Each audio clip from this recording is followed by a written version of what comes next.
రాష్ట్ర అధ్యక్షులు పార్టీకి అలాగే మా అధినాయకులకి ఇప్పుడు కూడా వెన్నుదన్నుగా ఉండి ఈ పార్టీని ముందు తీసుకెళ్తున్నటువంటి మన అన్నలు అచ్చెన్నాయుడు గారు మాల్సిందా కోరుతా ఉన్నాను.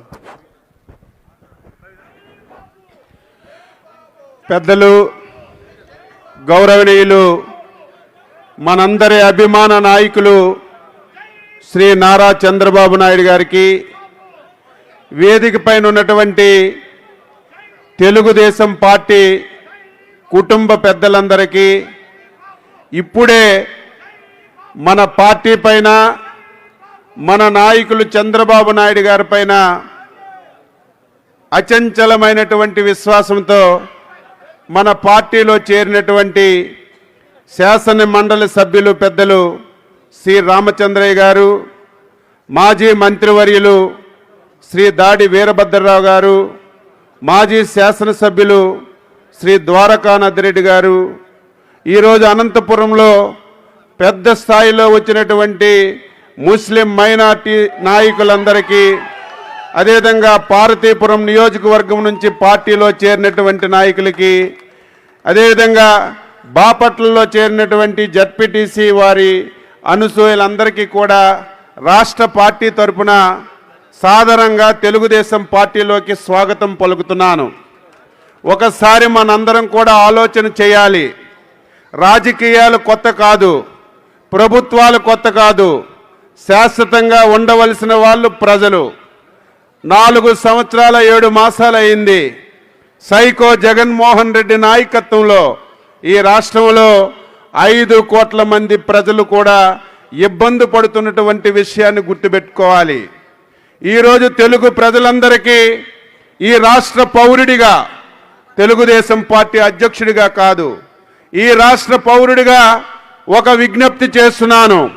రేపు జరగబోయినటువంటి ఎన్నికలు తెలుగుదేశం పార్టీకి, వైసీపీ పార్టీ కాదు, తెలుగుదేశం పార్టీకి, జనసేన పార్టీ కాదు, 5 కోట్ల మంది ప్రజలకి జగన్మోహన్ రెడ్డికి జరుగుతున్నటువంటి ఎన్నికని చెప్పి ప్రతి ఒక్కరు కూడా భావించాలి. 5 కోట్ల మంది ఆంధ్రులు కూడా, రాష్ట్రం అంతా కూడా, అన్ని వర్గాలు కూడా, అన్ని మతాలు కూడా ఈరోజు ఇబ్బంది పడుతున్నటువంటి పరిస్థితి వచ్చిన విషయాన్ని మీరు గుర్తుపెట్టుకోవాలి. ఈరోజు జగన్మోహన్ రెడ్డి ఈ 5 సంవత్సరాలు చాలా దారుణాతి దారుణంగా వ్యవహారం చేశాడు.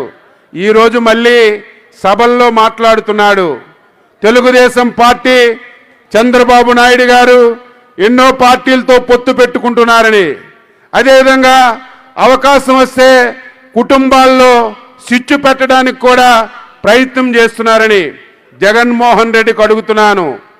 కుటుంబాల్లో చిచ్చు పెట్టడానికి ఈ రాష్ట్రంలో ఏ కుటుంబం అయినా సరే ఆనందంగా లేదు.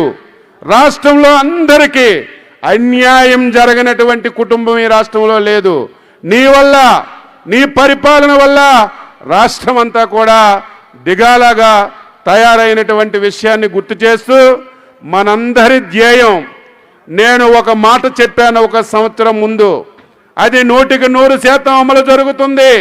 రేపు ఎన్నికల్లో 160 స్థానాలతో తెలుగుదేశం జనసేన పార్టీ అధికారంలోకి వస్తుందని, దానికి మనందరం అంకిత భావంతో పనిచేయాలి.